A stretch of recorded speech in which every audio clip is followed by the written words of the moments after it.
सभी को जय मसीह की सारी महिमा प्रभु को मिले।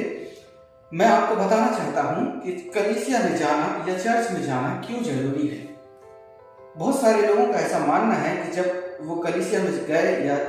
चर्च में गए तो वहां के लोगों के द्वारा उन्हें ठोकर मिली और उन्हें उनका स्वभाव शायद अच्छा नहीं लगा, या उन्हें लगा कि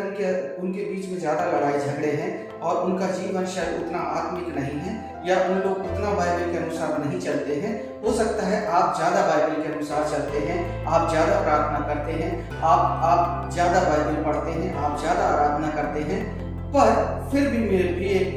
भाइयों बहनों, आपको चर्च जाना इसलिए ज़रूरी है क्योंकि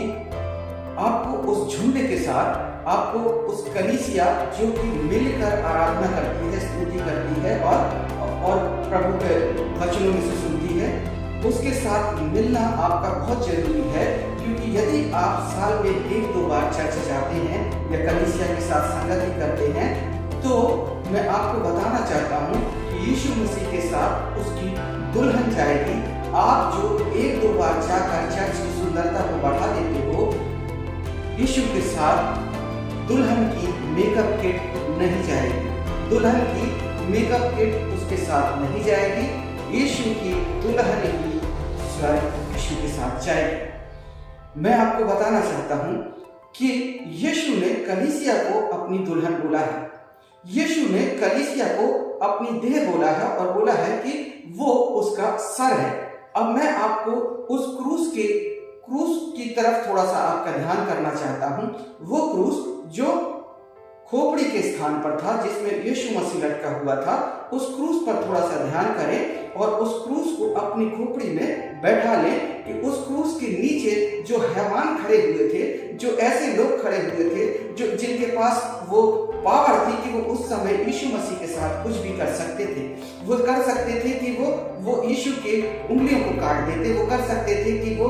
यीशु के हड्डियों को तोड़ देते, वो कर सकते थे कि यीशु के आंखों को निकाल देते, पर स्वर्ग से उन्हें ये इजाजत नहीं थी कि वो ऐसा कर सके कि यीशु की देह को तोड़ दें या काट कर अलग कर दें। और अगर आप आज देह से यानी कि कलीसिया से अलग हैं, तो आप वास्तव में यीशु की देह को काटने और यीशु की देह को तोड़ने की कोशिश कर रहे हैं। आपको कलीसिया के साथ मिलकर आराधना करना इसलिए भी जरूरी है क्योंकि परमेश्वर का वचन कहता है, यीशु ने जब उनको अपने लहू में से दिया और अपने मांस में से खाने को दिया, तो वो बोलता है कि वो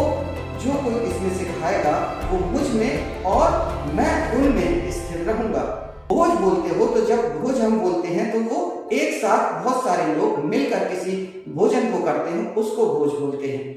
तो आपको इकट्ठा होकर उस देह को लेना बहुत जरूरी है, उस लहू को पीना बहुत जरूरी है। और जब आप उसकी देह में से खाते हो, उसके लहू में से पीते हो, तो वो कहता है कि मैं तुम में स्थिर रहूंगा और तुम मुझ में स्थिर रहोगे और मैं उनमें स्थिर रहूंगा। और प्रभु, मैं आपको बताना चाहता हूं मेरे भाइयों बहनों, यदि आपने ये सोचा है कि प्रभु भोज जो है वो मात्र एक दाखरस और एक रोटी है, तो निश्चित ही आप घर में बैठकर कपड़े धो, आप निश्चित ही घर में बैठकर आप टीवी देखें या कुछ भी करें, आपको जाना जरूरी नहीं है। पर यदि आप ये सोचते हो और आप ये मानते हो कि जो प्रभु भोज है वो यीशु की देह है और वो प्रभु भोज में यीशु का लहू है, तो आप अगर घर में बैठकर टीवी देख रहे हैं या कपड़े धो रहे हैं, तो आप वास्तव में उस देह और उस लहू का अपमान कर रहे हैं, अनादर कर रहे हैं। मैं सोचता हूँ आज आपको ये बात समझ में आ गई होगी कि आपको कितना जरूरी है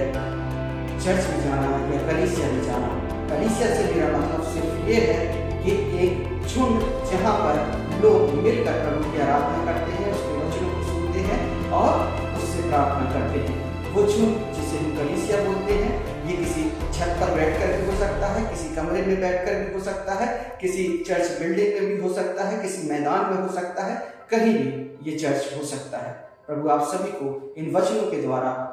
बहुत सारी आशीष दे। निश्चित ही आप अपने जीवन में एक निर्णय हर बार चर्च जाने की कोशिश करें। प्रभु आपको आशीष दे। जब लोगों ने मुझसे कहा यहोवा